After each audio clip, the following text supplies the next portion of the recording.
our dynamic, passionate, and more importantly, good-looking nation builders, which is really an honor to be with all of you.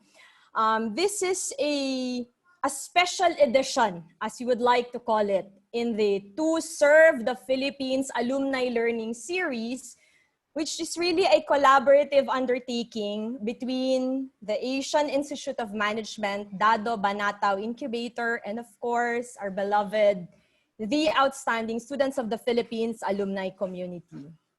This was actually months in the making, and let me just share very quickly that it is both an honor and a privilege for this collaboration to happen because it is special in many ways. For one, no less than the executive director and I dare say the founding trailblazer of AIM DBI is also a TOSP alumni whom we all look up to and admire. So I'd like to acknowledge the presence of Mr. Prim Paipon, TOSP Batch 2004, who was really instrumental in making this a reality when I talk about bridging expectations with reality. This is also quite timely and relevant. Why? Just like a marriage, all partnerships have a lot of good things to offer. And I think this is where TOSP and AIM DBI, with PRIM bridging these two organizations, have a lot of value to share. And when I say value, it's also what we stand for and what we espouse in making the Philippines a better place, and more importantly, looking at ways to fill gaps brought about by the COVID-19 pandemic. TOSP as an alumni community has always believed and has always been hopeful, despite very dark times, that much can happen and that good change is possible. And we are here because AIM Dado Banatao Incubator has shown us in many ways that startups, innovators, entrepreneurs are more in need now in COVID-19 than before. Why is that? What we are experiencing is a very unparalleled time. What we thought was simply a health crisis is definitely no longer that. No? Our economic situation is so bad that the projections are such that, the Philippines would probably contract economically by a negative 3.5% growth. This is not something we just belittle. It is a reality we have to deal with. But what is the expectations I was talking about? It is the fact that in crises like this, opportunities come in. And startups, especially you, incubators, innovators, entrepreneurs, are people we look up to. Because it is not easy to fill gaps, bridge needs, but more importantly, bring confidence that the entrepreneurial spirit of making a difference truly matters in this day and age. So our special edition of TOSPALS with this collaboration is not merely a sharing of a journey of learning, but to us TOSP, the way we have conceived our TOSPALS is we engage in these very, very meaningful conversations for a call to action. And we're quite fortunate that two of what we will feature today with June and Carbs, talking about Agraba, filling the gaps in the food supply chain, and Carbs on the InvestEd, where education is quite critical as a sector because in the future it will bring great rewards and investments in productive opportunities really give strong benefits for any country. These are two critical sectors amid COVID-19, both in agriculture and education. And the fact that the AIM DBI program have startups like you making a difference, I am sure you have braved the lack of resources, the challenges that the COVID-19 has, and yet you are our silver linings in many ways. So with that introduction, I invite everyone to invest your 90 minutes of learning, engaging conversations, and more importantly, listening to the journey and stories of our startup incubators Maraming salamat, magandang hapon, and let me just say thank you very much to our guest moderator, Brian Mendoza, of course, our speaker, June and Carbs, and the TOSP Executive Committee, and others who have made this possible, including our TOSP Program Secretariat. With that, I will turn you over now to this very, very exciting TOSPALS Special Edition. Over to you. Thank you very much. Thank you, Ate Pam. Marami pong salamat. And Ate Pam gave a very good overview of why we invited the startups to be with us here this afternoon. And with much thanks to Prim for indulging this invitation. And of course, our startups for saying yes. So, I believe that startups are actually made for a time like COVID-19. You guys have the DNA to weather this crisis and to get the best opportunities out of this unique situation that we find ourselves in. I saw a very interesting statistic from the PwC survey last May 2020. They made a survey of 90 startups in the Philippines and their reactions to COVID. And what an interesting stat that stood out was that 49% of those surveyed said that they've started offering new products and services during ECQ.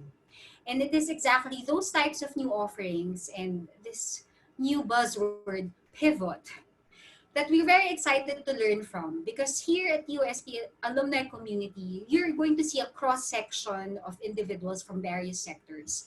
We have people from government, we have people from the healthcare sector, the academe, business. Also some startup founders in this community, but mostly people from other sectors who would very well learn from your experience, from the challenges and from what you learned. Because all of us are trying to find our space in how best to adapt, how best to respond. So thank you in advance, because seeing your presentations, getting a front row seat to what you're about to share, it really gives me a lot of hope that everyone in this room today will get a lot of things from what you have to share. So again, just as a reminder, please use the chat box to put any of your comments and reactions, because our aim really at the end of all of this afternoon and next Saturday's session, is that we find new collaborations. Sabi natin pa marriage. So naman marriage, dating siguro, if you use that analogy. We find new collaborations across sectors, and at the very least that our participants find inspiration in today's session. So Ate Pam referred to our guest moderator for today. So this is the first time that we actually have a guest moderator aside from our guest speakers. So please allow me to introduce Brian Mendoza. I have a very short anecdote to share. I first met Brian after watching the premiere of the Catherine Bernardo Alden Richards blockbuster hit, Hello, Love, Goodbye. Pa-thumbs up naman kung napanood niyo po yung pelikulang yon para I don't feel so jealous. But what struck me from meeting Brian was within 5 seconds of introduction, I knew that I had met a kindred spirit, because he not only shared a love of wonderful Philippine cinema, but he struck me as someone who had a very impassioned understanding of what it meant to be an OFW, even if he hasn't been an OFW himself. And he told me later that it was really because when he was in Hong Kong, he had the chance to meet some of our OFWs and understand their stories. So it comes as no surprise to me that Brian helms a company called Empathy Strategic Group. It's a company that helps SMEs with their business strategies with the use of human-centered design. Brian also manages a company called The Fine Gentleman, which provides grooming services for the modern-day gentleman. Now, we've requested Brian to be our moderator for this afternoon because not only is he very familiar with our AIM DBI startups, he actually is or has been a mentor and program creator and facilitator of the AIM DBI Think Cohort Startup Management Development Program since its inception in 2018. To date, that program has already graduated 12 award-winning invested startups, which include all of our TOSPALS AIM DBI startup speakers from this afternoon and next Saturday. So, without further ado, please join me in welcoming Mr. Brian Mendoza. Hello. Hi, everyone. Grabe yun, Miss Maida. Naiya tuloy ako. It's my Hello Love Goodbye is one of my favorite movies. So thank you, Miss Maida, for sharing that with everyone. So thank you for that introduction, Miss Maida. Thank you for Miss Ate Pamela for organizing all this. So first off, I hope everyone had a good lunch. So we'll have learning for dessert. Thank you for joining us this afternoon. And also, before I talk about AIM DBI, I want to thank the outstanding students of the Philippines alumni community for allowing me to be part of this learning series and meaningful conversation. I'm actually excited to learn, unlearn, and relearn things that will help me and all of us survive and eventually thrive in this unique and challenging times. So, like what Maida mentioned, I'm part of the community at the Asian Institute of Management, Dado Banatao Incubator. And to start off, one of our communication practices in the incubator is the use of what, how, and why. So our what? The AIM DBI incubator is a hybrid DOST-Fishered Technology Business Incubator and Accelerator Program that targets innovation-driven entrepreneurs whose businesses have the potential to impact all sectors of the society, not only in the Philippines, but across all of Asia. And we're proud to say that we have a good number of startups na present in different parts of Asia. For our why, our goal, our vision is to drive inclusive and long-term growth in the Philippines through technology, innovation, and entrepreneurship. And our mission is to help provide solutions to current and emerging world problems, create jobs, distribute created wealth in a dispersed manner. So that is our what, and that is our why. And for our how is we've designed together with different partners a 12-month incubation program called Think AIM. And this is for qualified startups. It is a rigorous progressive development curriculum focused on 7 startup development areas, namely branding, finance and business modeling, technology, management and operations, legal and corporate compliance, data science, and people and culture. And I'm proud to say that our startup, the AIM DBI incubator, though we're one of the younger incubators in the country, we are considered as a benchmark blueprint for a lot of incubators in the Philippines. And we've garnered a lot of success and impact in our two to 3 years of existence. And a great deal of success and impact of the incubator is driven by our executive director, Mr. Prim Paipon. So if you have questions about the incubator, if you want to know more about our program, our community, our environment, feel free to ask questions. So Sir Prim Paipon can answer that later on. Okay. Next slide.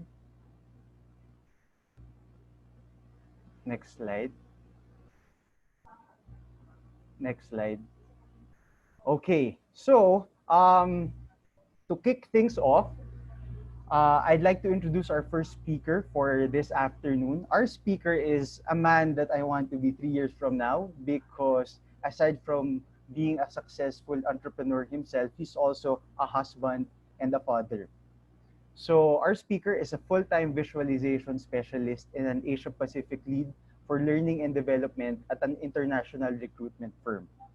He has been in the industry for almost 5 years now and is considered an expert in training recruiters and sourcing specialists. Prior to joining the corporate world, he has over 6 years of experience in seafood distribution where he personally witnessed unjust structures and systems, particularly in the allocation of profits.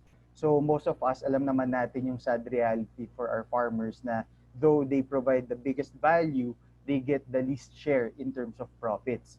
So that reality lit a fire within our speaker this afternoon. So he wanted to do something about it. So combining his corporate skills and first-hand experience in the agricultural value chain, He, together with his wife, Jojo, created a solution and developed a platform to help Filipino farmers get more sustainable profit.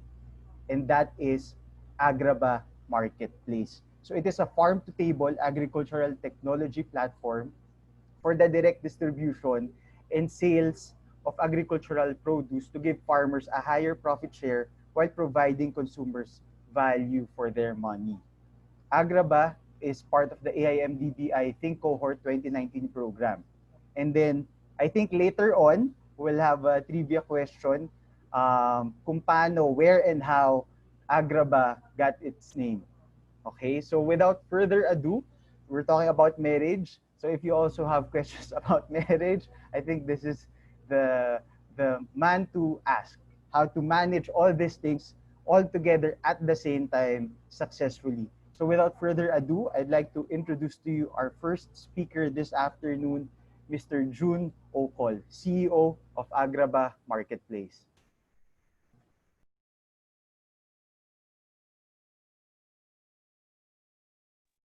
Hi everyone, good afternoon. So my name is June and I'm the founder of Agraba. And Brian, thank you for the wonderful intro. I will just update it a bit because during the pandemic, when ECQ started, I also left my company. So I'm full-time with Agraba now. So I know it's the worst time to quit your job because of all that's happening. But I guess I realized that the farmers need me more. That's why I quit my job and went full time with Agraba.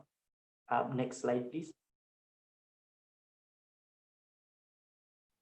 Okay. Yeah. So basically, let me just give you a background about Agraba. Agraba is a simple farm to table platform. We just focus primarily in business to business. So most of our clients are processors or restaurants and hotel. And you might be wondering what happened during ECQ because hotels, resorts, and other establishments, especially those who cater food, they closed. So it has been a challenge for us. Next slide, please. So here's a little bit of our traction before ECQ. So for the seaweed, we have like 205 metric tons, that's 2019 to present. Cut flowers, 35,000, that's from 2019 to present. And there's a new segment which is 35 metric tons. Now, this 35 metric tons only happened during ECQ. So you might be wondering, sarado naman hotels and restaurant, bakit kami nagkaroon ng biglang ganito kalaking transaction? So let me explain what happened. So I'm gonna share to everyone what's our experience during this pandemic. So next slide, please.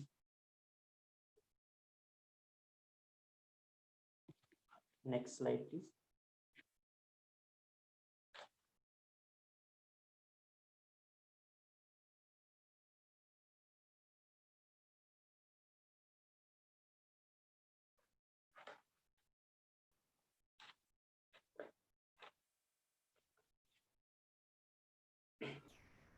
Hello, June. Can you see it? Yeah. Okay. Sorry, I got disconnected. Back, please.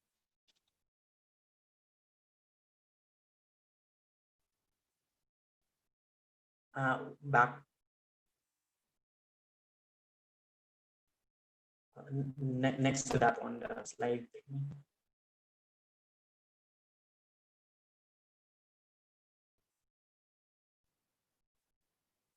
This one, June, the good food drive.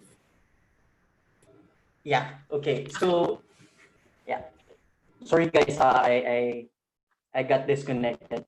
So during the pandemic, what happened was our farmers are asking us that they need more help than ever because of the restrictions. When they implemented the ECQ, when the government implemented ECQ, there's no way to transport food. Even us, even though we're transporting agricultural produce for years, it's been a challenge. It has been a challenge. Before you can travel, you need to have several permits and ID from the IATF. Another thing, hotels and restaurants are closed. So farmers have a lot of supply, but there's no channel for them to sell it. So what Agraba did is we tried to find other market, alternative market. Primarily the e-commerce, that's one of our market, but it's not enough. So we created the Good Food Drive. So the Good Food Drive is basically it's a food drive where we raise money and we give donation to those vulnerable, especially those who lost income.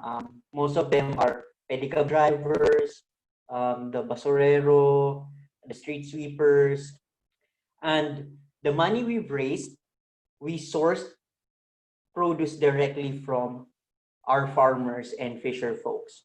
So instead of giving sardines or giving canned packed noodles, we just bought whatever the excess of the farmers and then distribute it to our most vulnerable citizen in Naga City.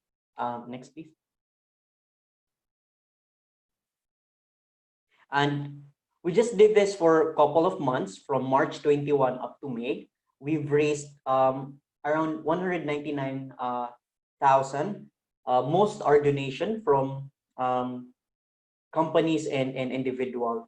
With this amount, we've actually created 700 food kits, which we distribute to 700 families, composed of 3,430 individuals.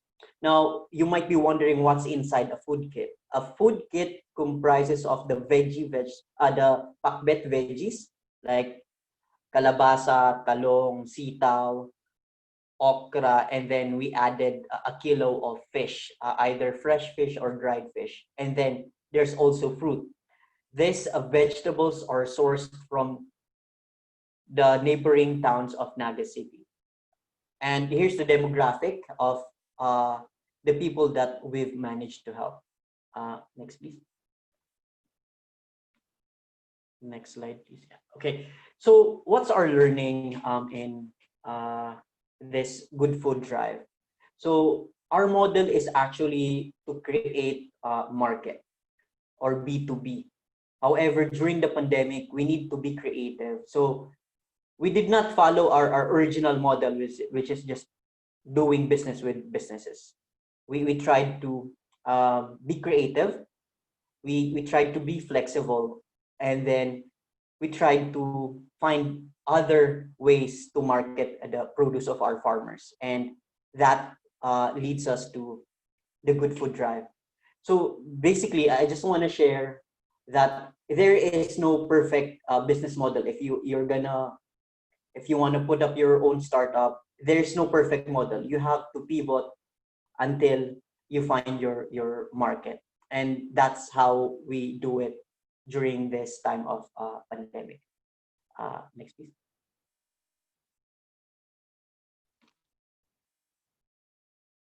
Okay, so basically that's simple sharing of what we did during the pandemic. If you wanna collaborate with us, if you need help in terms of your business model, creating online stores for your agri-produce, just reach out to us. We will be happy to help. Yeah, reserve your questions for later. Thank you, Jun, for that short, simple, straightforward presentation. Ganun ata talaga pagka-husband na, nasasanay ka na to say simpler and shorter. So everyone, if you're still with us, can you give us a thumbs up or yung applause icon? And just a reminder that if you have questions for June, for Agraba, please send them in so that we can compile everything for our plenary session later on. So guys, are you still with us? Yep. Okay. So, again, thank you, June. For our next guest, we talked about dating and marriage kanina. So for our next guest, just like in the real world, women always have the last word. So our second and final speaker for today is the embodiment of woman empowerment. Okay? Yes. So I'll try my best to introduce her the best way possible. So our next guest strongly believes that education is key to any nation's advancement. As a college student, she was already managing multiple scholarship funds through different youth organizations. And over the past 8 years, she has trained more than 6,000 youth in the topics of employment, financial literacy, peace building, and entrepreneurship.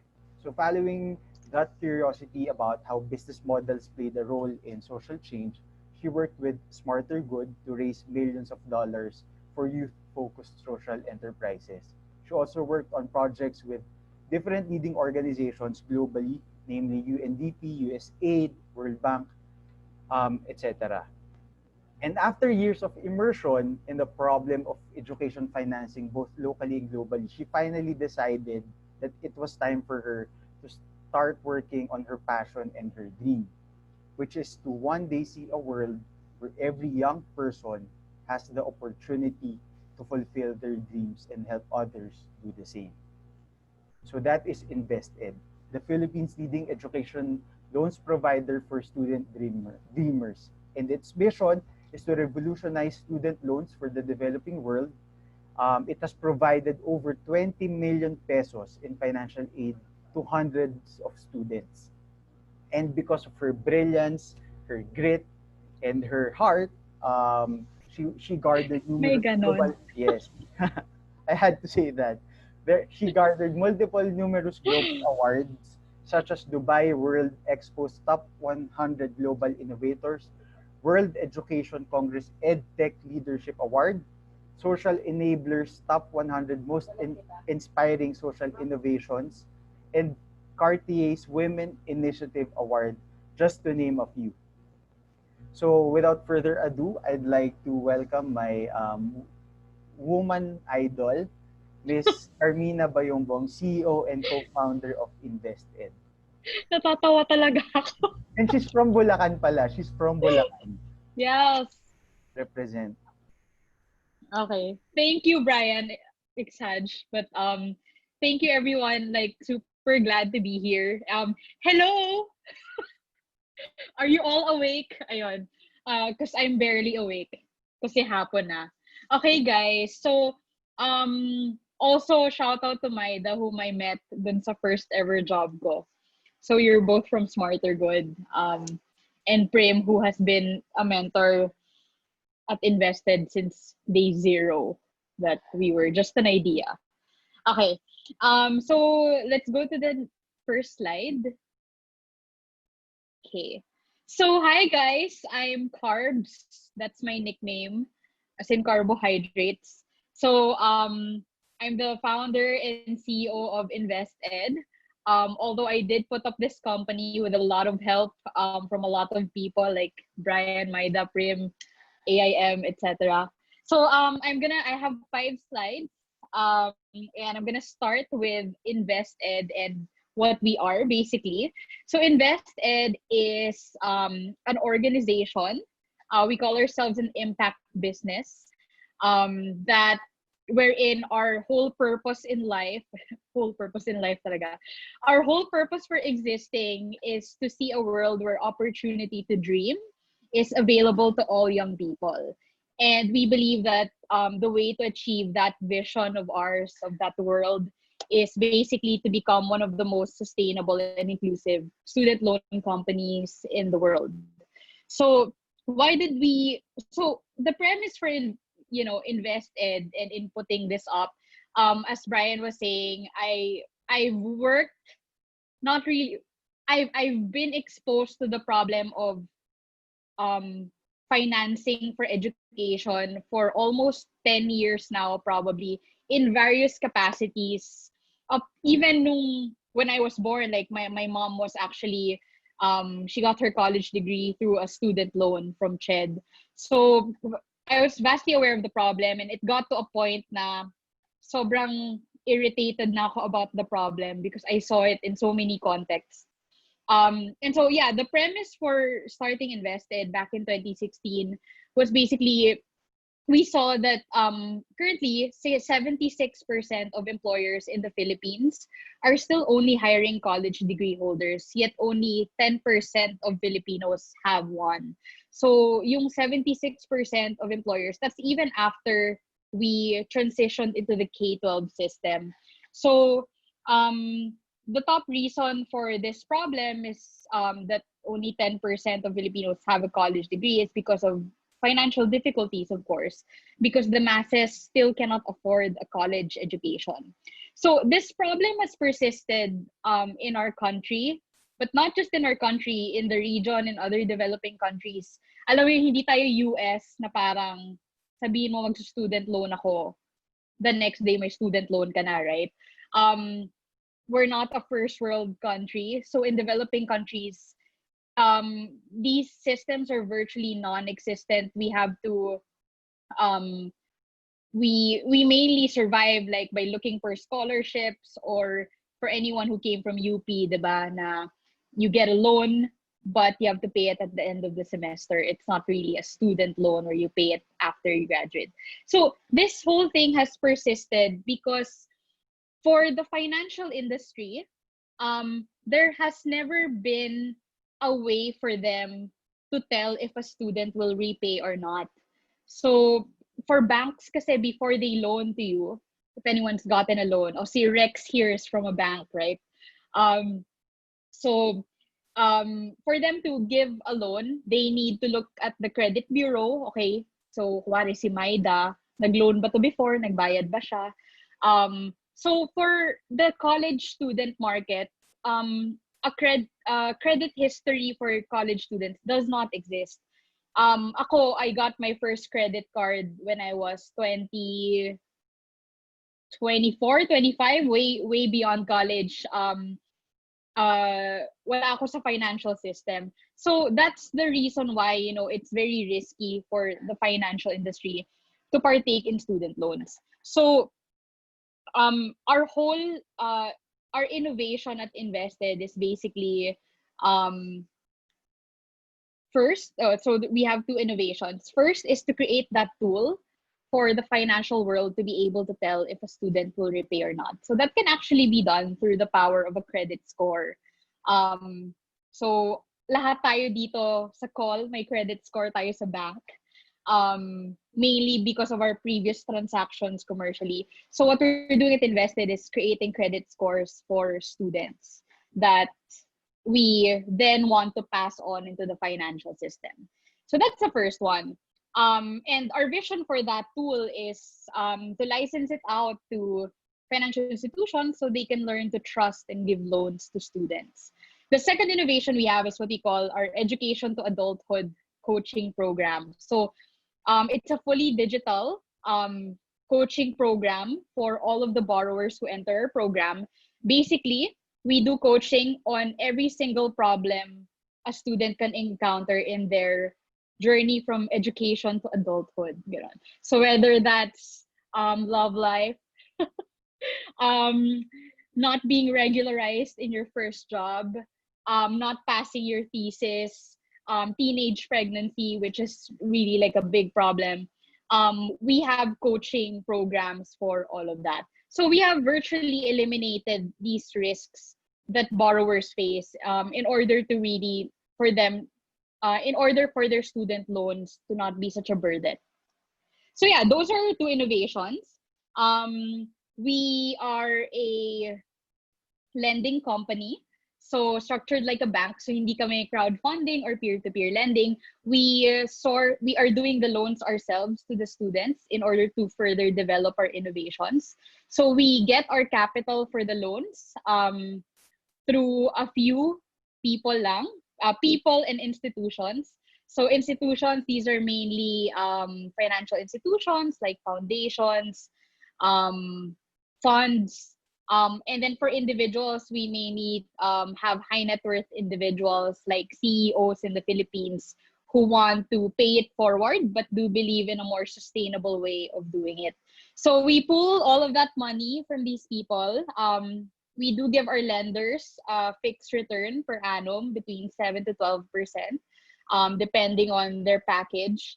And then we manage that fund and loan it out to students. So as a business, we do earn from interest from the loans and service fees. Yeah, so that's very that's the top line overview. So far, we're a 4-year-old company as of this month. Parang wala lang yung lumipas na time. We have helped upwards to 600 students, going on to 1,000 by the end of the year.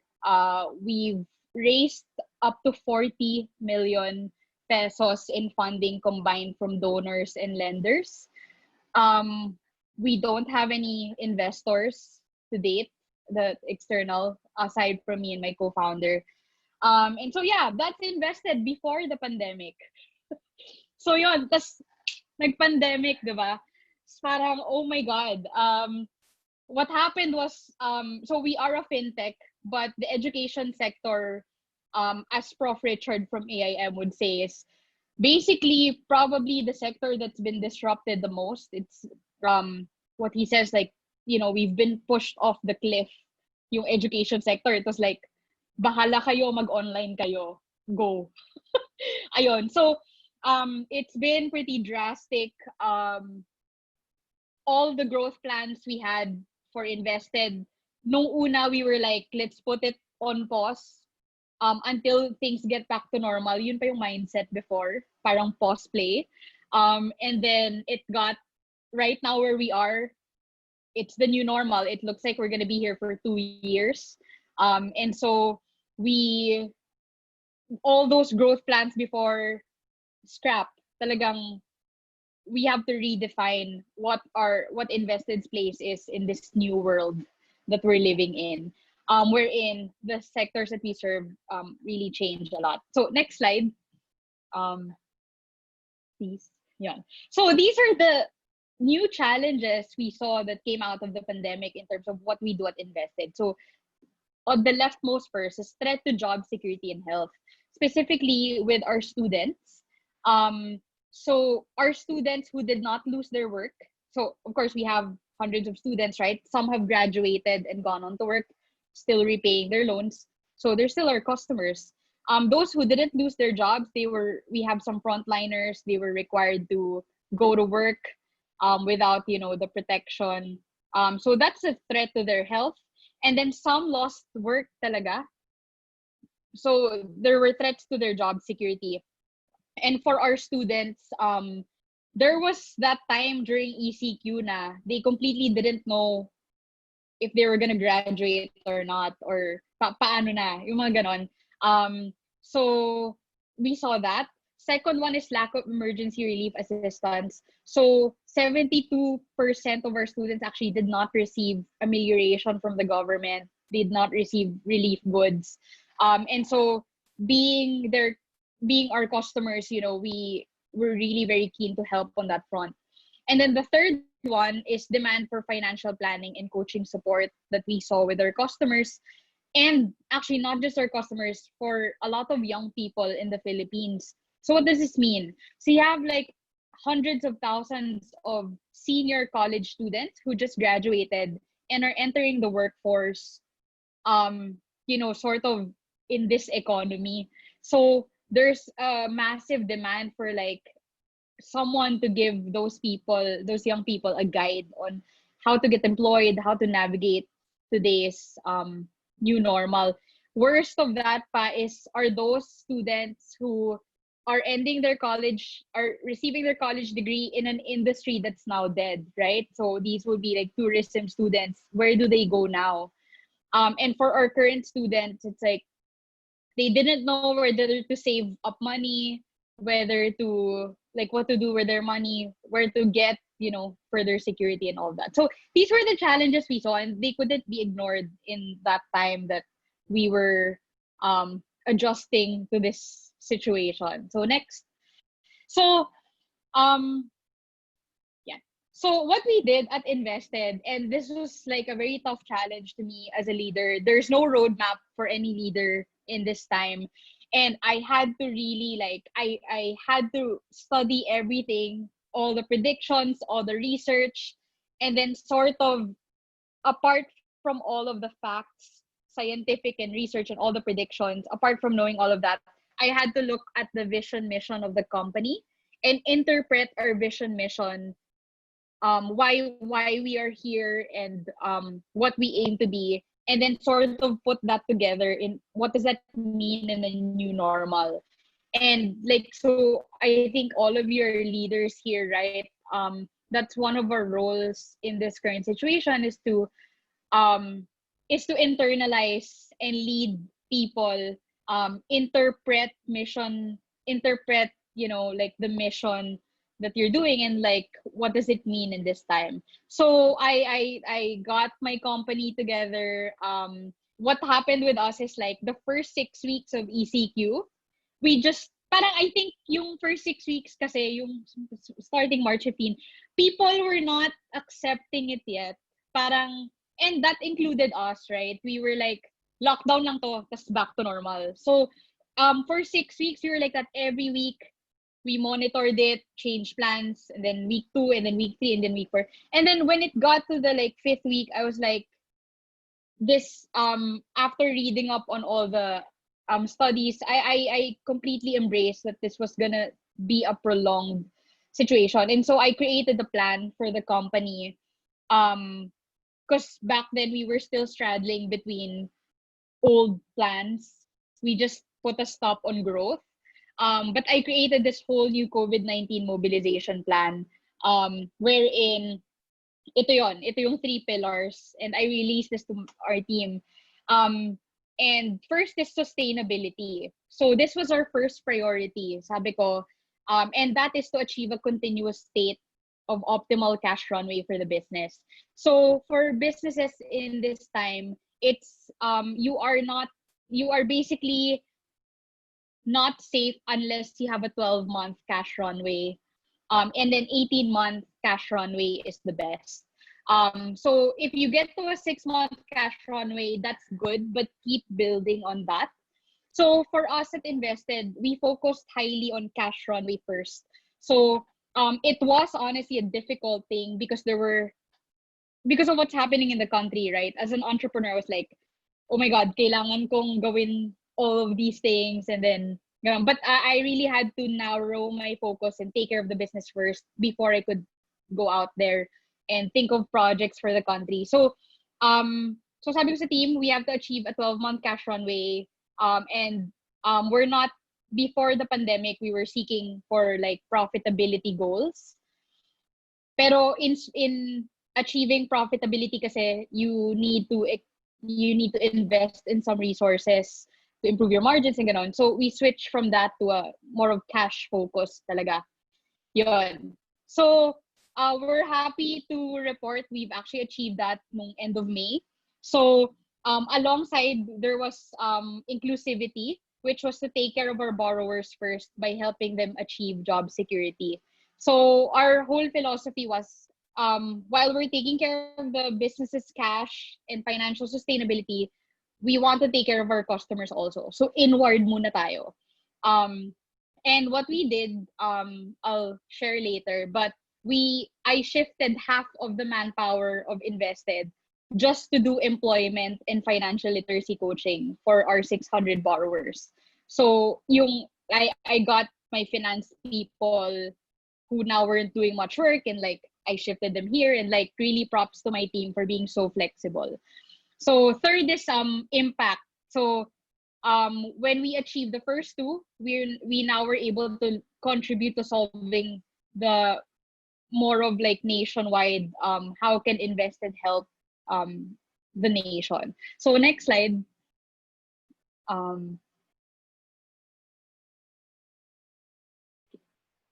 So these were the results of our mobilization during COVID. So una, we experienced a 620% increase in daily app submissions. Demand has really skyrocketed for student loans because of the transition to online learning. A lot of students don't have the money to buy gadgets, and we partnered with Lazada to do gadget loans for students. So this was they could loan for laptops, iPads, smartphones, or pocket Wi-Fi. So yeah, I mean, demand has really gone up. 93% of our investees who just graduated, so there were about 100 plus students at Invested. We call our students investees. There are about like 100 plus who just graduated and basically like we're trying to enter the workforce but couldn't navigate in this new normal. A lot were laying off people, we're not hiring. So 93% of those 100 plus students that we had are now employed in full-time work. So you're able to do that in the past 2 months of like employment coaching na. And then 71% of our investees who were graduated already and were working. So a lot of our investees actually work in the BPO sector. And they like working there because the pay is actually very high. The only catch is it's no work, no pay, yung contract. So before the pandemic, nobody really like worried about that. But nung nag-pandemic and transportation was closed down, we had more than 200 investees under this no work, no pay condition. And so part of our coaching program was to transition them into work that was not in this no work, no pay. So 71% of them have already been transitioned there. We also launched the Alliance for Future Frontliners, which is basically, as a student loan company, what we want to do in this time is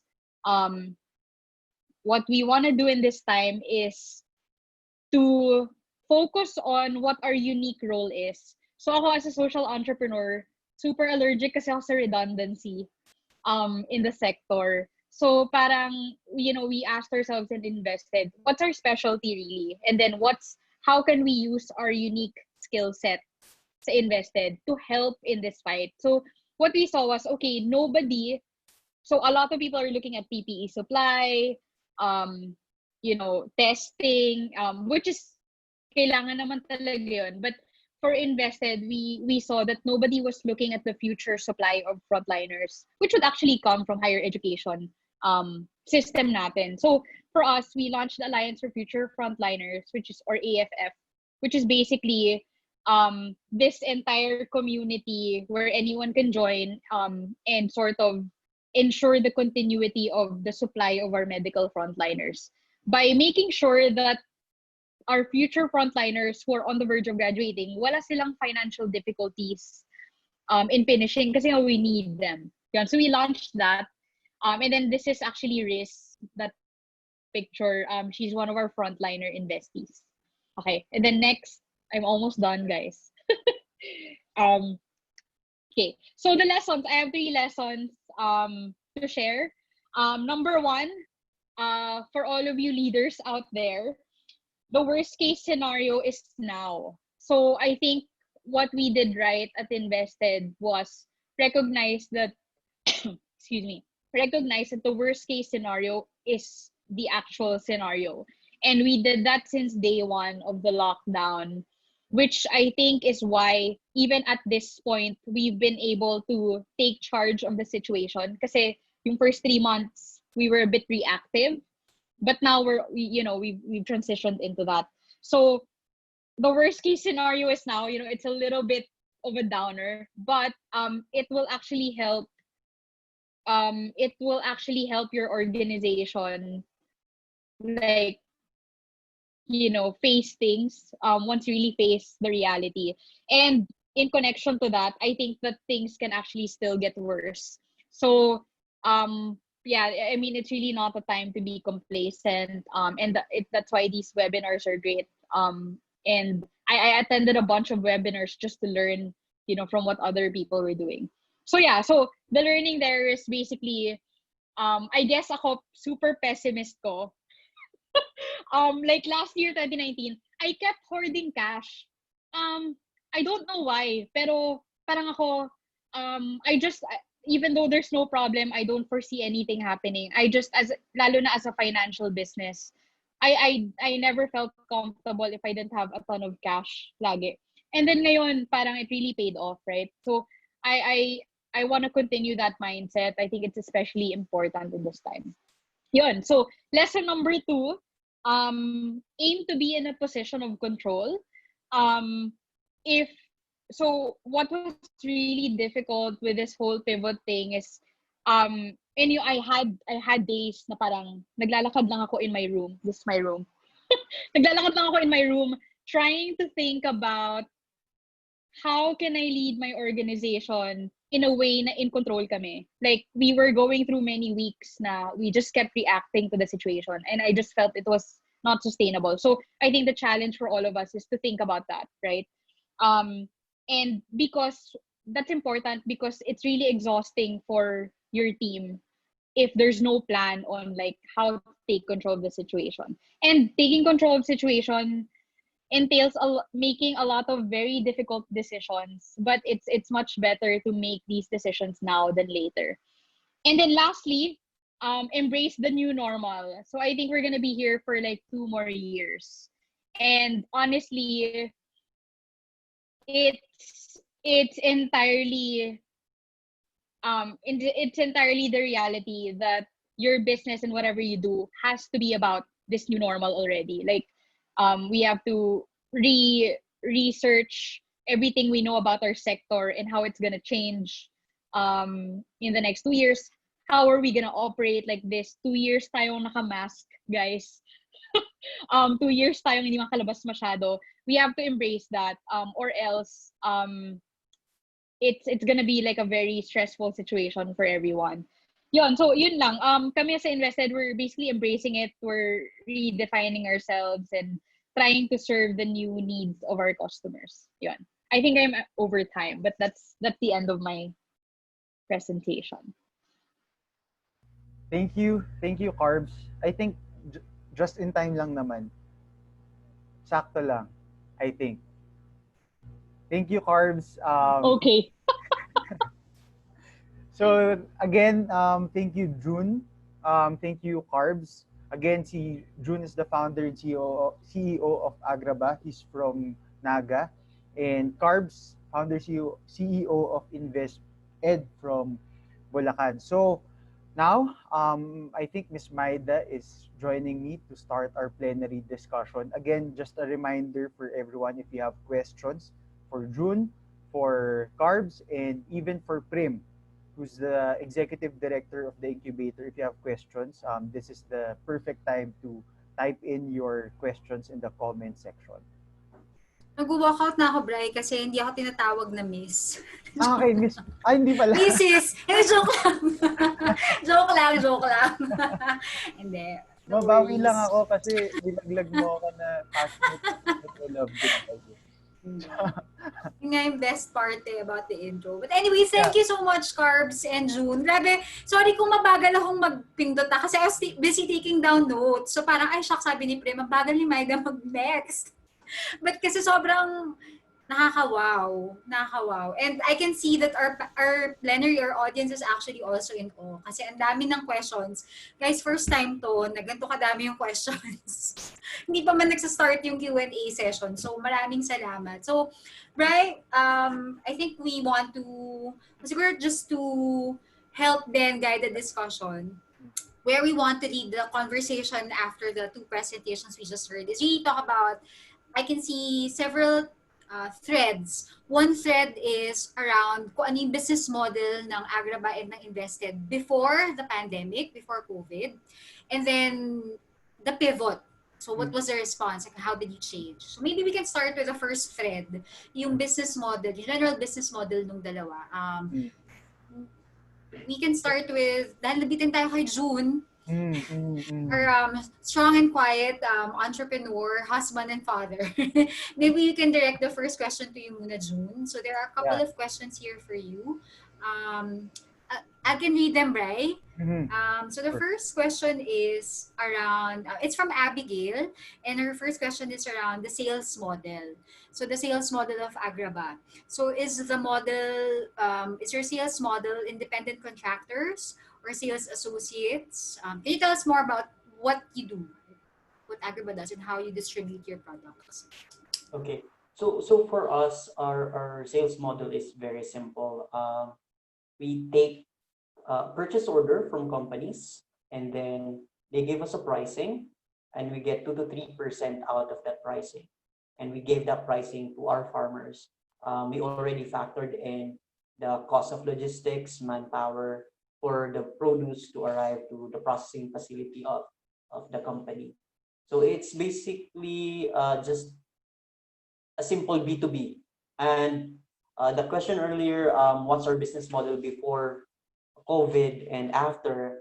Actually, our model is stays the same. It was just amplified because of what happened.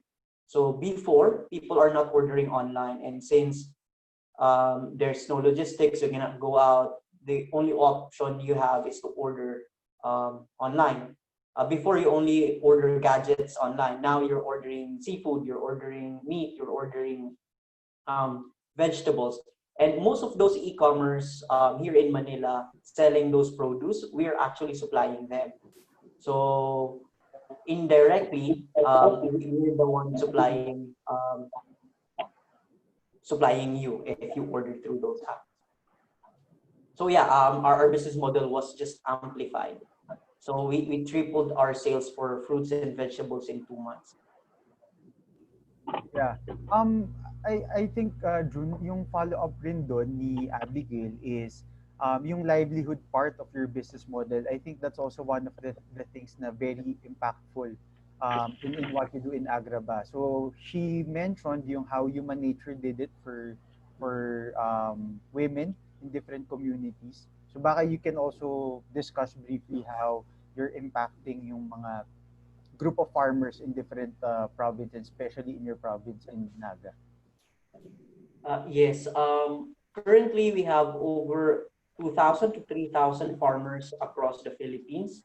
We're supporting seaweed growers in Camarines Sur, Camarines Norte, Sorsogon, and Albay.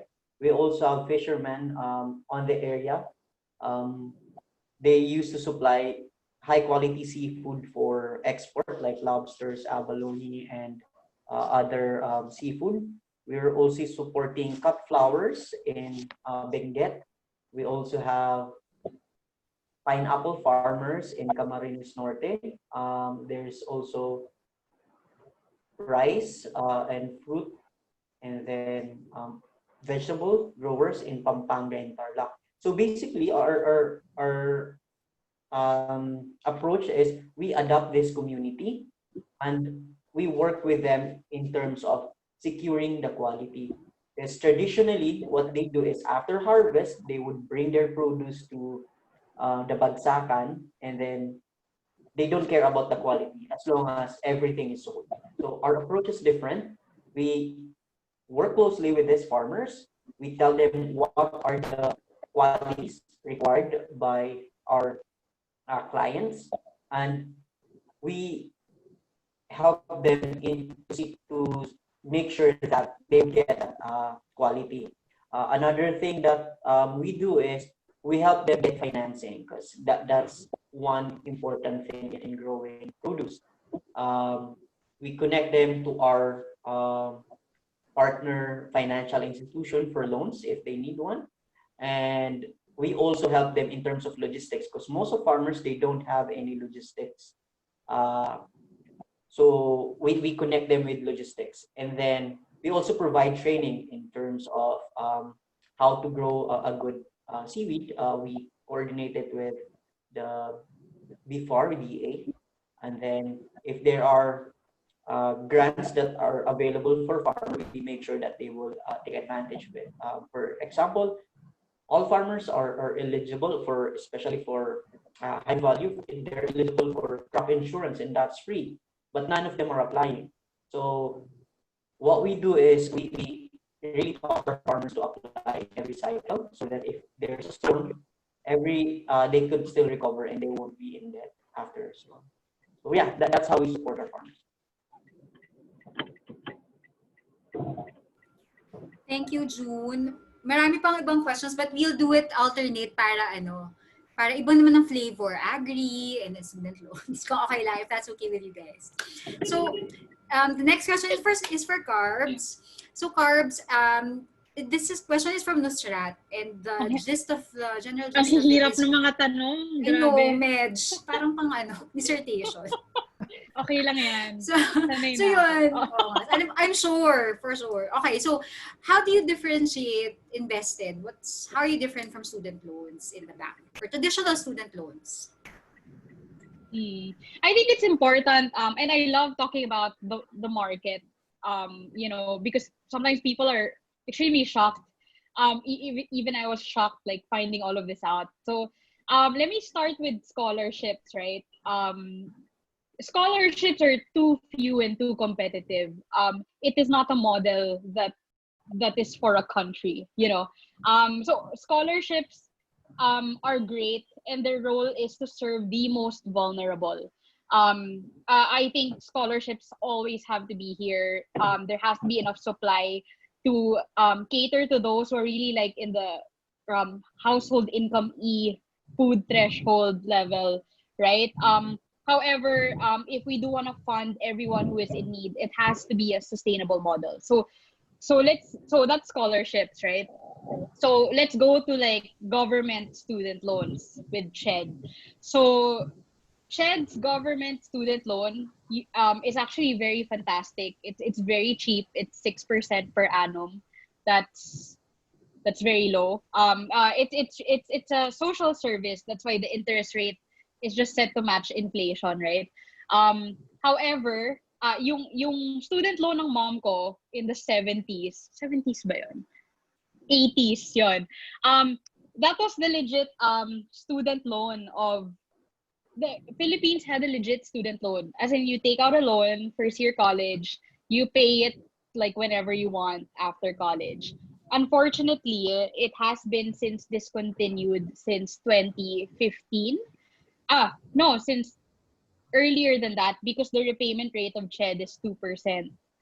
And they were as in totoo guys yung 2%. It's on CHED's like website. The reason being that it's not CHED's fault. It's like whoever has to handle the student loan has to be a finance company, and CHED is not a finance company.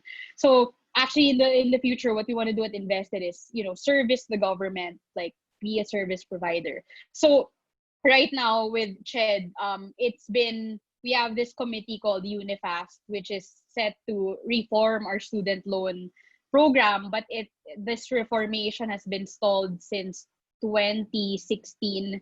It hasn't moved much. So that's where we are in the government.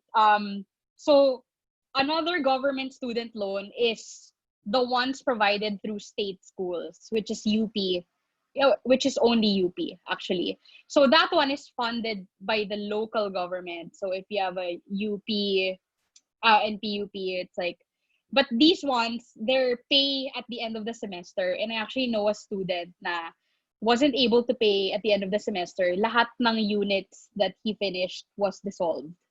And so that student that I actually know got very depressed and so again parang that's like the option, but that like pricing wise it's fantastic. It's no interest siya. Yun. So apart from that, we have the commercial banks, but college students, it's not possible for them to get a loan from, like, I mean, the simplest way I describe it, if you're a student, you can just walk into a bank and get a loan. The bank does not lend to anyone who doesn't have a job, hasn't been employed for at least 3 years. So that is in the baseline. So if you Google student loans, you'll see all these banks. They have like student loans. That's actually like student loans for postgraduate, like for people taking masters. So just to clarify. And then you have, the Tala, Cashalo, like these fintech lenders. But even in their, very high tech, none of them serve students because that's their minimum requirement also, is for you to be employed. That is in the baseline. So in the question here, for InvestEd, we are basically like the only choice. Now there are other student loan companies entering, but what makes InvestEd special is really like we have our coaching program that's very student friendly, and we also have financial literacy coaching here, wherein we advise. Our credit scoring has predictive analytics on future salary of the student. So let's say like Prim here, we like, meron kami LaSalle student, gusto niya mag-loan ng 100,000 kasi gusto niya ng MacBook. So parang kami, sis, ang starting salary mo, 25,000, para saan ba ang MacBook? Ganon. So parang sabi niya, papang ano ko, thesis. Sabi, ano ba yung thesis mo? Like accounting. Parang okay na yan. Pwede ka na sa Lenovo, 30,000, diba? Ganon. So, built in dun sa loan processing namin yung ganong financial literacy because we don't want students to get into debt. However, there is other spectrum. Someone's laughing. There's other spectrum na engineering, computer science. Talagang kailangan nila ng high-powered. So in that case, yun. So what we do is like, okay, this is the loan you want to get. This is how much you have to pay per month after you graduate. And then may predictive analytics kami where they will go and how much they will earn. And so that's sort of like some of the things that we do. So in terms of pricing naman si InvestEd, we do price commercially commensurate to credit cards, but that's a whole other conversation on pricing because pricing, and no matter how much you want to do good, you cannot go against the fundamentals of mathematics ayon in risk. So our pricing first considers yung baseline fundamentals of risk and interest pricing and so on. So yun, yung student loan market, that's that. And what we do at InvestEd is study now, pay later talaga, which is like the pain point I saw with the current players na even yung competitors namin sa InvestEd who are entering super well-funded, but the most that they offer is 12 months to pay. So sa amin sa InvestEd, we offer up to 5 years to pay. And, there's a lot on my business model side as to how I was able to maneuver that. But yeah, that's another topic also. So yun. Nasagot ko ba yung tanong? Parang nag-drift. Yeah, sasagot mo siya. Ayun. Nasagot mo siya. So that question was from Nusrat. Oo. Nusrat. Yeah, so I mean, just to... Yeah. Ayun. Just to close, sorry Maida. Sure. I guess my supervision for InvestEd is hopefully like government adoption. So kasi hindi naman ako hindi ako believer na yung kasalanan ng government lahat, like the government needs help and they need innovative companies to service. So that's one of my like big vision na sana kami na yung mag-service in the future for CHED student loan because that's billions of pesos talaga eh. And then second is our vision is to get to 1 billion pesos in loans by 2025. And we have one of the highest repayment rates in the industry, like more than 90% of our students are paying back their loans regularly. So, but my ultimate vision for the future of education finance is I believe that kuwari nasa grade school ka pa lang, there should be an ROI calculator for the education track you want to take. So parang kuwari, kuwari 10 years old ako, I want to become the next, you type in your dream on a platform. So kuwari, I want to become president of the Philippines. Because you type that, and then the engine returns 10 different academic tracks, academic and life learning tracks you can take to get to that dream, and how much it would cost. And then I believe the future of education finance is like creating that calculator wherein the student has the power to choose their path and their dreams, and then the cost is just like funded by that education finance company. So parang ano siya, like, yung product kasi namin, we call it a success loan. What we believe in student loans is that it should always bring that return on investment on the borrower. Meaning, they gain more benefit from the loan than what it cost them. So parang that's my ultimate vision, like the education sector. Ayun. Very future. Tapos naka-VR yung ano mo, future, virtual reality, di ba? O kung pumunta ka sa Ateneo, pwede ka maging president in 20 years. Pero mas mahal. Kung pumunta ka sa kung pumunta ka sa Lasal, pwede ka maging president in 25 years, in 10 years, pero mas mahal pa lalo. So yun, it's your choice. And then parang andun lang yung financing arms. Correct. These are my crazy ideas. Ayun. Pero that's a very important point, Carb. Kasi like, yun nga, the information asymmetry, yun yung, I think it's one of the gaps eh. Not just the access to financing, but yun nga, hindi mo alam like, what are my returns for taking this path? Exactly. And I think, lagi akong, grabe yung when I started this, sobrang, hindi ka banker, wala kang alam sa lending. But I think it had to be someone who didn't come from the bank. And I think parang everyone's looking at this problem in a very, and like I like sa invested, we look at it in more of like, what's the future talaga? Like, ano ba dapat yung deserve ng students? Yun. Thank you. I think that was a very good response to Nusrat's question. Just relaying the, ang haba. Parang the, hindi, pero kailangan kasi ibigay yung context eh. Like, ano ba yung, kasi if to an outsider, you would really just see the competition as being traditional financing from banks.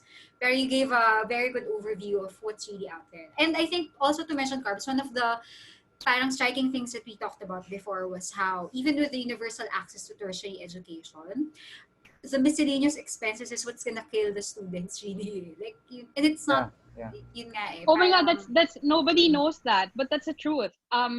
It's most students drop out because of the miscellaneous expense in state schools. So I still get there's free tuition now. Kailangan pa ba kayo nung mga state schools? And I'm like, kailangan pa ba kayo? Like basically, but I'm like, higher education institutions natin, 11% lang yun ng school. 11% lang yung state schools. The rest are in private. So definitely, they all need tuition loans. These people in state schools, like they need baon talaga, like daily allowance. Yeah. Yep. And I think yung like what you mentioned, Carbs, no? And I think for everyone here na siguro yung importance of having fresh eyes, a beginner's mindset. So sinabi ni Carbs, wala siyang idea at all. Pero here she is now disrupting the fintech and education industry at the same time. So like if you're passionate, I think what I'm taking from Carbs now is if you're passionate about something, if you're passionate about a problem, doesn't matter if you're an expert or you have an experience in that field. Yeah. As long as you're willing to put in the work, you can be able to disrupt and change that specific problem. My motto is always, the only opinion that matters is the customer. So parang everyone was telling me there's something wrong with the model. Pero yung customers namin, holy crap, this is great. So parang, sige, go lang. Although, kailangan may konting tigas ng ulo. Then, I mean, I guess that's inherent. Thanks, Carbs. Siguro now I'll give it back to June. June, are you with us? Hello? Yeah, I'm here. Hello. Okay, so we have a question for June from Region 2, si JR Aduru. This is two-pronged questions. First question is, just to summarize, ano yung nakikita mong role ng youth sa vision mo for the agricultural value chain? Ano yung role niya? And if there's if you have a role for the youth, ano yung current activities mo to engage the youth? And then second question, which is also my question, why I said na you're the man I want to be 3 years from now, is as a family man, how do you balance being an entrepreneur, a founder, a CEO of your own startup, and at the same time lead a family? So that's the two questions from JR. Yeah, I guess I'll answer the last question. So how do you balance? So for me, I just make sure that there's time for the family. So work-life balance pa rin. kahit pa paano. So iba yung stress sa work, iba yung stress sa family. Make sure you have both stress. So yun. And for the first question about the youth, well, we are trying to change mindset of the youth. Ang mindset kasi ng youth ngayon, ayaw nila ng farming kasi mahirap, walang kita, walang pera. So what we are doing is we are trying to show the youth na agriculture is the future. So we're showing some of the our farmers, especially their kids, that they can work smarter by using technology on farming. Like we teach them how to do drip irrigation, what machines they can utilize so that they could save on cost. Second, we show them how profitable farming can be. So a good example is our Pampanga farmer. Meron siyang 2,000 square meters and is earning 30,000 weekly dun sa 2,000 square meters just by planting sunflower for us. So nakikita yun ng mga youth and gusto na rin magtanim ng mga youth on their area kasi hindi siya ganun kaselan. They just have to plant once. After 45 to 55 days, they harvest. And maintenance is very simple kasi naka-drip irrigation na sila. So mas marami pang time si farmer ngayon versus noon, and they could work faster because of technology. So we always talk to the kids of the farmers and try to convince them to be a farmer also. Kasi wala nang ibang future but to do farming kasi everyone needs to eat. So kailangan pa natin ng farmer. Kasi ngayon, if you look at the statistics, nasa average age ng farmers ng Philippines is 54. So they're getting old. So we need new breed of farmers and we need to entice the youth to join. So yun, meron kaming mga programs like we create grow kits so that we can teach the kids in urban areas on how to grow vegetables or herbs at their own pace. Kasi ngayon yung mga schools wala nang way para magturo ng agriculture kasi they're just in a building. So we created grow kits for them, and also we create videos for the youth that we share every time we visit the farming community, showing how farming is sexy. So those are some of our initiatives to entice the youth. Thank you. Thank you, June. Siguro baka you can also share like 1 to 2 practical tips nga how to go about the work-life balance.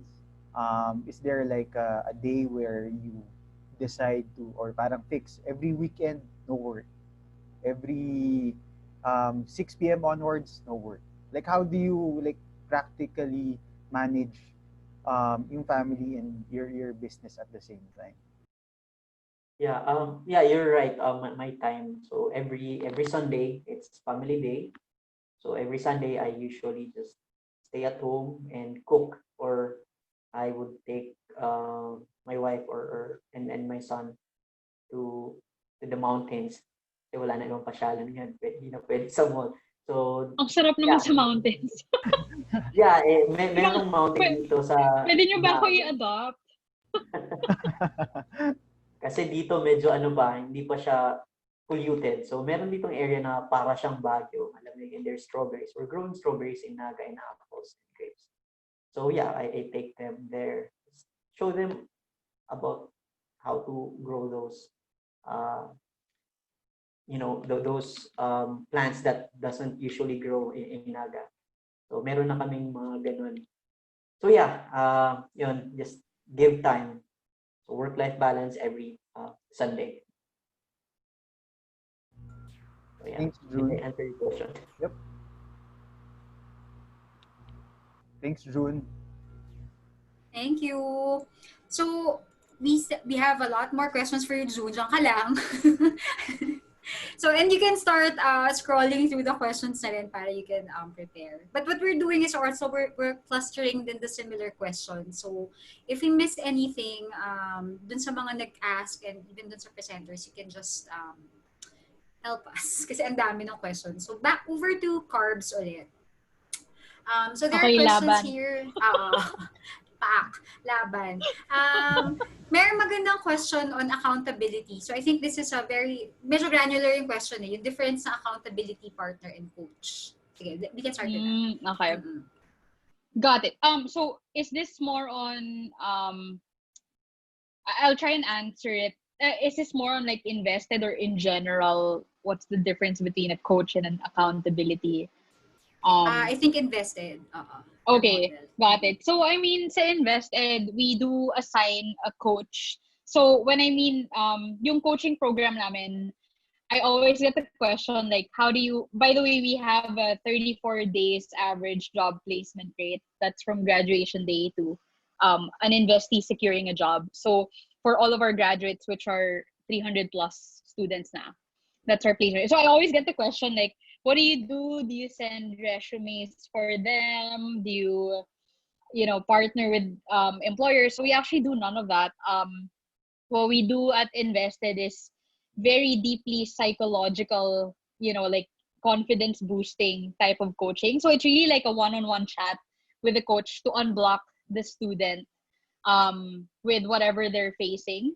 So and like the second question I always get is I'll concretize that more after this. But the second question I also always get is like, is this scalable or ano? So actually, without any automation right now, we one full-time coach is like able to serve 600 students already. So that's without like any technological you know, automations and everything. So the way we've been able to do that is we have a lot of innovation in terms of mind mapping a student's brain.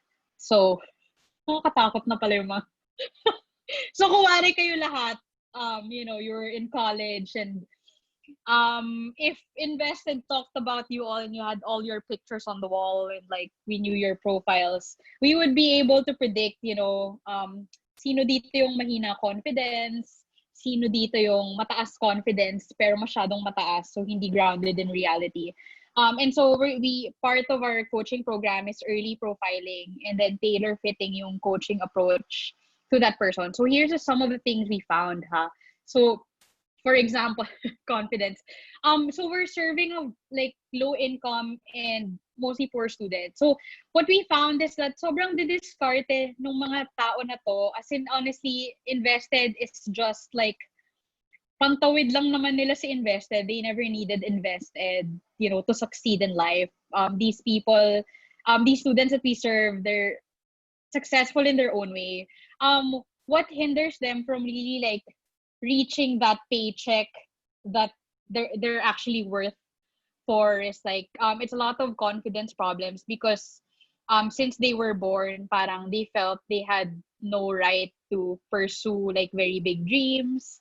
You know, like to concretize this, we had one student na graduate of IT from PUP, and so alam namin kasi sa Invested pag PUP graduate ka sa IT, number one choice ka ng employers, like and your starting salary is usually 18K. But you know, this investee lived in the province and was being offered 9,000 pesos per month na paycheck in the province. So basically underemployment yon in terms of that. And see that investee, he wanted to take the offer and you were like, why? Our coach was like, ako pa pala coach na nun. Wala pa kaming staff nun. I was telling him, bakit gusto mo i-take yung offer na yan? Graduate ka ng PUP IT and you deserve double that.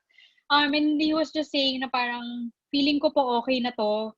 And yung nanay ko rin parang sabi, kunin ko na kasi nga baka nothing better will come along. And so, it was hard, that conversation was hard to navigate because there was Invested like coaching him and there was his mom na most of the students we serve, they come from families na no higher than high school yung educational attainment ng parents. And that's where most of their advice comes from. And so he actually ended up listening to us and got his first job, which paid 16K.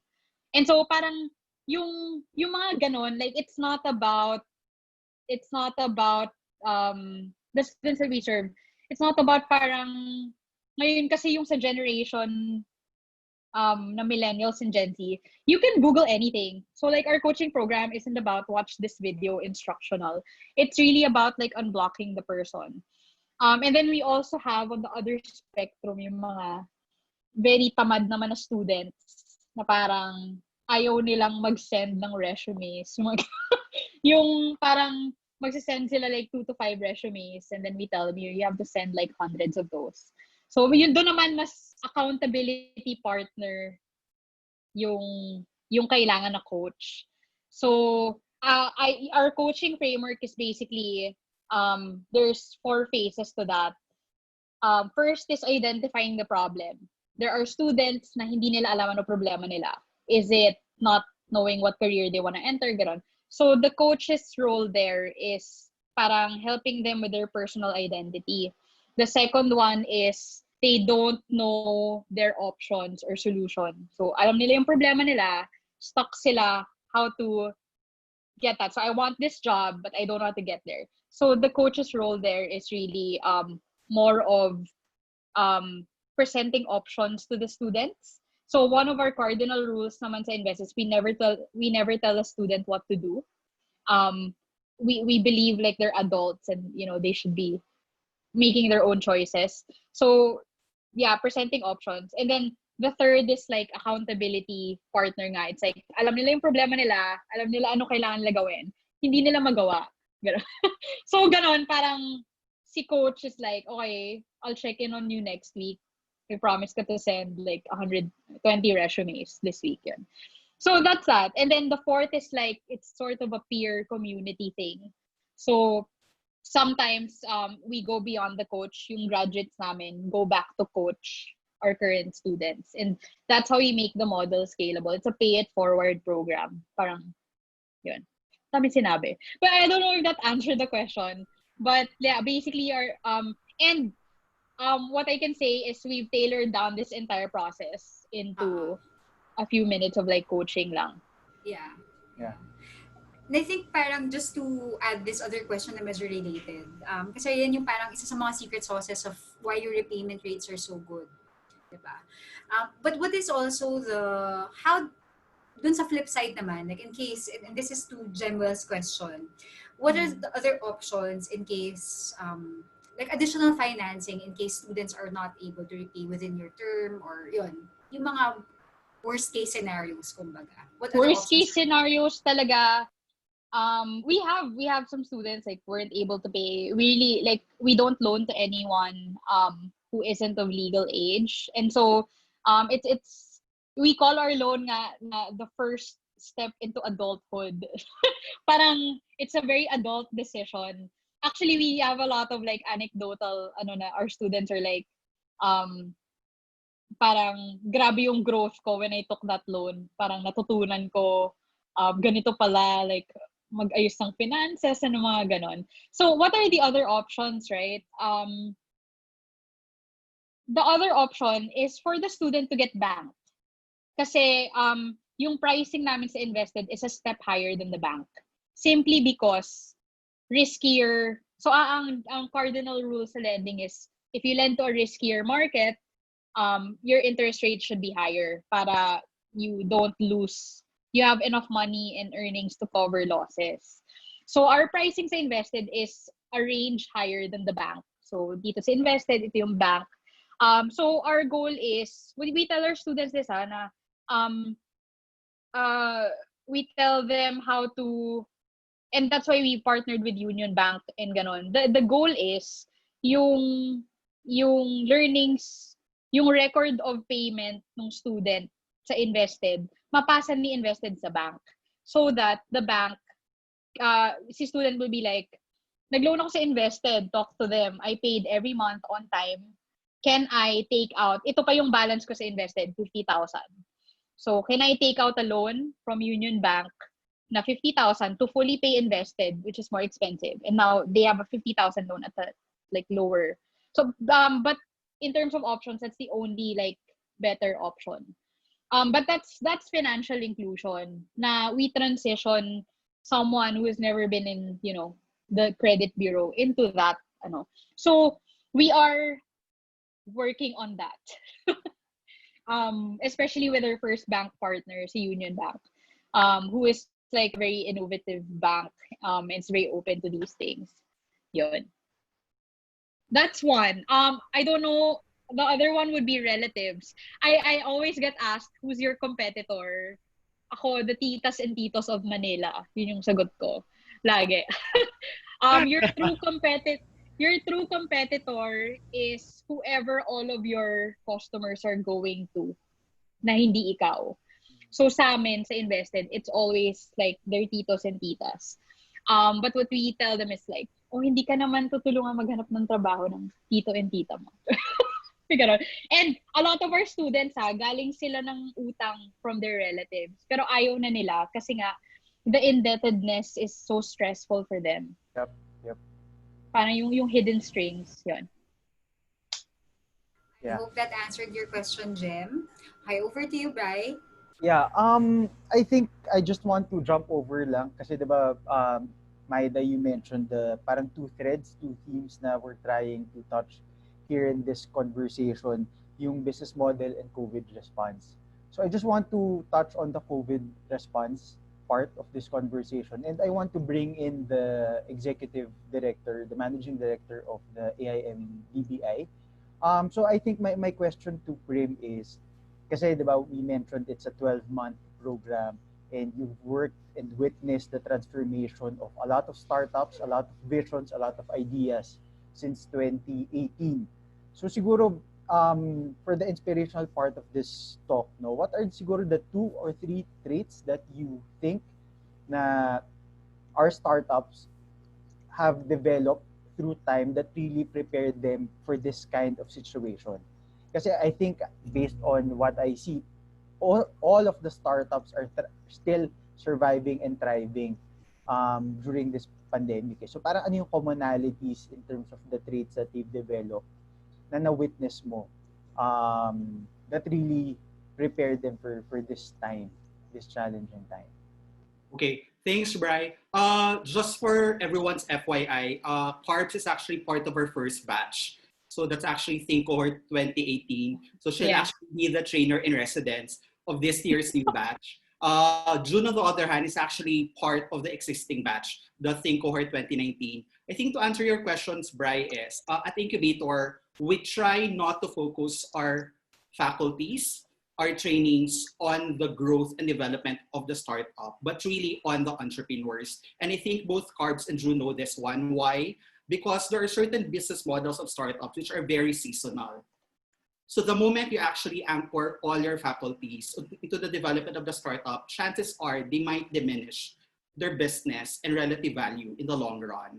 Unlike if you actually really devote and focus your programs on the capacity building and competence building of the entrepreneurs, it's a lot easier for them to be actually very agile, very resilient. And I think to answer your question, because of how we structure the programs at the Incubator, one is the programs actually taught resiliency and agility to our startup founders. And I think that's the reason why, even without me or the AMDBI telling them that they need to respond proactively to the crisis caused by the pandemic, they actually did it on their own. So I think it's the first really is agility and resilience. Second is we try to teach at the Incubator our startups on how to be very data-driven. And I think you've actually seen the presentations of Carbs in June on how they were able to qualify and quantify data. Why is data-driven very effective and a focus also at Incubator? It's actually because for number 3, you cannot pivot just because of verbatim discussions or gut feel. Any business decisions, any pivot for that matter, they have to be anchored on data-driven metrics. And I think that's the second value that we actually taught to the Incubator. And I think third is this was actually very semi-conscious. I think one of the greatest value gifts that we share with the founders at the incubator is really that strong love for country. And I think that's very evident in how June presented Agraba as really as a response, not just to create profit, but really create a more sustainable platform for farmers. In the same manner that when Carbs, even being an industrial engineer, would actually talk about a financial technology solution, she was really trying to gun solutions to really address generational poverties and poor access, which her mother, according to her story, was actually a victim of. And I think those are probably the top three things that I can recall as of the moment. Thanks, Prim. No problem. Thank you. It's 2:50, so time check lang. I mean, as much as we want to cover all the questions, no. Siguro for June lang. My last question for June to wrap up this conversation is, Carbs mentioned about her lessons during this pandemic, finding the sweet spot between optimism and pessimism, timely leadership decisions, and that acceptance is key, not only in business but in life. So sa'yo naman, June, ano yung mga natutunan, yung lessons mo that really help you survive and siguro keep that energy, that optimism, that commitment to your vision? Yeah. For us naman, it's more of same then with Carbs. We listen to our customer, pero in our part, our customers are the farmers. So we really listen to what they need, and we see to it that we can help them in a sustainable way. Because there are existing solutions already, and those solutions usually are just one time, big time for farmers. What we're trying to give our farmer is hanap buhay na panghanap buhay habang buhay. So it's more of really building relationship with our farmers. So yeah, just always listen to your customer.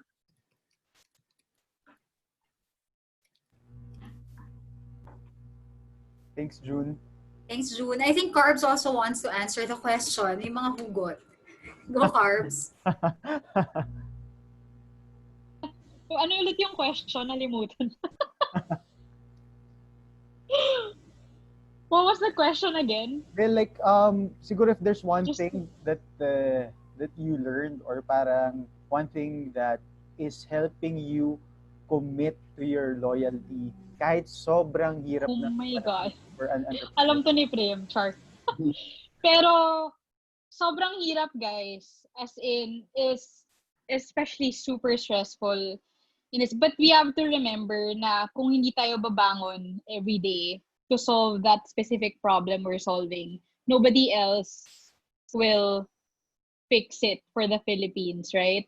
So I always tell that to my team na parang para kaming cult na tinatry i-fix yung student loan problem. And it's like, in the office, ganun kami, parang kung hindi tayo babangon today or every day, walang mag-aayos nito for the Philippines. And so that's sort of, for me, that's what keeps me going. And then also remembering that we have to take care of ourselves, because I think social entrepreneurs do their best work when they're at a happy state. And so make sure to connect with your friends, get enough rest, and all of that. Yun lang. Okay. Thanks, Carbs. Thanks, Carbs and June. I wish we had more time. Sobrang bitin, but we don't. And I think the intent naman is not to create a dissertation out of your businesses for this audience, but really to find nuggets of wisdom where it becomes a starting point for dating. Kasi nga kung marriage yung ultimate goal, then dating muna, diba? Getting to know you, dating, ayan. So Prim has kindly posted the contact information of both June and Carbs. There are a lot of questions that we weren't able to touch on today, but if you look at their accounts, masasagot po doon yung ilang mga questions about their business model, what markets they serve, how you can reach and how you can partner with them. And that's the intent really of this entire session. And the whole TOSP, the TOSPALS naman talaga is really all about finding ways in how we can complement each other's work, sabi nga ni Carbs, allergic tayo sa redundancies. So we try to find where we can intersect. There have already been some comments of some regions, for example, wanting to reach out and potentially, for example, do some road shows. Because you guys are not just, in one area, you're actually a national. And hopefully, maging regional din kayo or global, diba? In the future. So, we've been tasked to synthesize, but really all I have to say is thank you very much for making time. Guys, if hindi niyo pa alam, si Carbs and June are actually, they're such, as you can see, they're great entrepreneurs. They've spoken to global audiences. They've talked about their business models to different kinds of stakeholders. And yet they've taken the time this afternoon to drill it down to make it real for us as a community. Because and yun nga, really the intent is for us to take it back, whatever lessons we can from here, take it back to our own context, diba? And where applicable, find connections that we've presented here for you. So maraming salamat sa ating audience at sa ating mga presenters for today. Over to you, Bri. Yeah, again, siguro my key takeaway lang from this conversation is really, we talked about dating and relationship, no? And business, and so for me, my main takeaway is really REL lang siya, relationship, no? REL. It's really resiliency, that the reality for all of us, especially na dreamers tayo lahat na dito, top outstanding students kayo, it's really that it hasn't been easy, and the reality is things are going to get more difficult pa. So resilience is very important. E is for empathy. Empathy, one, for your customers, but at the same time for your other stakeholders, your employees, your key partners, your key suppliers. So it's really empathy all over the place. And then L is really loyalty, just like in a relationship, na the loyalty to your vision is very, very important. That regardless of what's happening, you need to stay true to your vision, be loyal, regardless of the time, the situation, and the environment. So that's for me. Again, I want to thank Carbs, June, for joining us. I want to thank Ate Pam, Miss Maida, Prim, and the rest of the TOSP for allowing me to learn and to take part in this meaningful conversation. And I'm looking forward to another conversation on July 25. Thanks, Miss Maida. Thanks, guys. Thank you. So, Good luck sa lahat. thank you, Carbs and Bri and June. So, binanggit na ni Brian. So, next week, guys, huwag kayong mawawala. We actually have the second part of this series. So, we will have our speakers. Let me just share my screen. Ito naman tayo next week. Okay.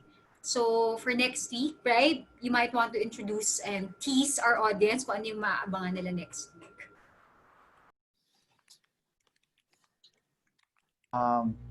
Yeah, so for next week, we'll again invite some of our incubator locators.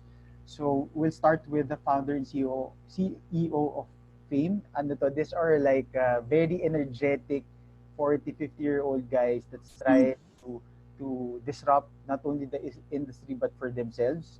So it's very inspiring kasi, 'di ba, when you think na your 40s na, pero sila very energetic pa rin. They're still game. They have new dreams. And then will also invite Eddie Ibanez, CEO and CTO of Payruler. Si Eddie naman, he has a number of startups rin, na aside from Payruler, he's also into different things. And interestingly, he started a new app, a new product specifically for COVID. You'll know more about that on Saturday. And lastly, we'll invite founder CEO of AI for Gov. So another very, very relevant solution given our current situation. So these are a mix of 40s, 30s, 20-year-old entrepreneurs, visionaries, and that will be another exciting conversation. So please join us next Saturday. Thank you. Thanks, Bri. And we look forward to having more of you guys next week. Again, it's an open session, so do invite your friends, do invite your colleagues. And we're looking forward to seeing you again on Saturday. And to formally close us, so nag-open siya and yun, she will formally close today's session. I'd like to call on Ate Pam again. Right. Good afternoon again, and thank you very much. If I were to summarize or encapsulate to this afternoon's experience, allow me to use seasons of love, no? Because we started with dating and marriage, and I'd like to pick that up. Because I strongly believe when Brian was saying about loyalty, there can never be loyalty if there is never love. If startups are the drivers for growth and job creators, what is the hugot? It is love for country, as Prim earlier said. There will never be innovations and impactful solutions without love that binds all of us.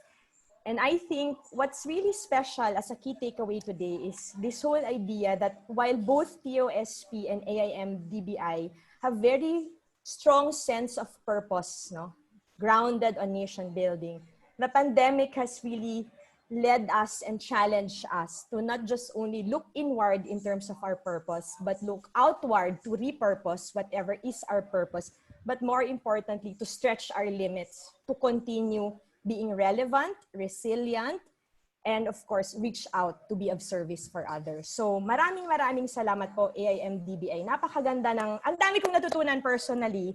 It's a season full of love because that is what is called and being asked for us in these very, very trying times in the COVID-19. It is a season of love because this is a time to celebrate innovators like you, June and Carbs. What you're doing is not easy, by the way. Braving the odds, stretching your limits, holding on to that love and hope that things will be a big difference in this country and beyond. That is where you can count on us. TOSP will always be a community of service to others. It is also a season of love because in TOSP, we continue to nurture this. This is something that we believe in. It's something that keeps us whole as individuals and as a community. So I'd like to thank the National Executive Committee, of course, Maida and Karen and Prim. Prim, who of course is our Lodi in TOSP, wearing two hats as DBI, AIM DBI ED, and of course an alumni. Thank you also to TJ for helping us organize. No? It is not an easy job to organize this event, and I know that there are also program associates helping AIM DBI do this. And to our guest moderator, Brian, thank you for indulging us. It's quite a pleasure to listen to you. Very impressive that you're also doing your share of the Startup Challenge. You are drivers for growth in this COVID-19. Salamat sa inspirasyon. Maraming salamat din po sa lahat ng umattend dito. Meron na akong special shoutout kay Dr. Glenn Angeles. Glenn, I know you're there, and I know you're also one of the pillars behind the extended quarantine facility, and we actually did the first TOSPALS where Prim shared what you and Architect will have done. And maraming salamat from our community. Maida was saying we are learning a lot from those that are of the same purpose as us. And what you've done in UQF with Prim is also an inspiration to kickstart this TOSPALS learning series. So with that, magandang hapon. And remember, this is a season of love. Maraming salamat po. Thank you. Akala ko kakanta na tayo, Ate Pam. Gusto nga magpa-TikTok eh. Pwede ba? May TikTok ba? Seasons of love. Pwede ba kantahin to? Ernest, simulan mo. Ernest, simulan mo. Andyan si Yen, di ba? O, Yen! Andiyan pala si Yen. O, kayo. So, Kasi for our closing song, Hirap Yay! mag-Zoom song eh. Oo, wag June, Bri, Carbs, ganito talaga kami. Oo, At any point, feel free to drop off na. Yeah, I'll be going. Thank you, guys. Thank you. 525,600 minutes. Okay. Sarado. 525,000 moments so dear. Okay, go Yen. Go, Yen! 525,600 minutes. And 2 hours. And 2 hours. And good night. Parang karaoke night na afternoon. Closing song tayo. tayo. Pwede mag-Zoom karaoke, pero tig-isa lang. Tapos ikaw lang mag-break. Solo lang, solo. Baka ma-shock yung mga friends natin na from AIM. Yeah, I'll finish the notes. I'll finish the notes in a bit. Bye-bye. Thank you. Thanks, Sobrang everybody. thanks. Congrats sa lahat. Prim, thank you very much. Thank you, bye! Inspire, as always. Ayan, si Maida naman ang magkakat nito. Magkakat na ako. And 3, 2, 1. Bye-bye! Thank you, bye-bye.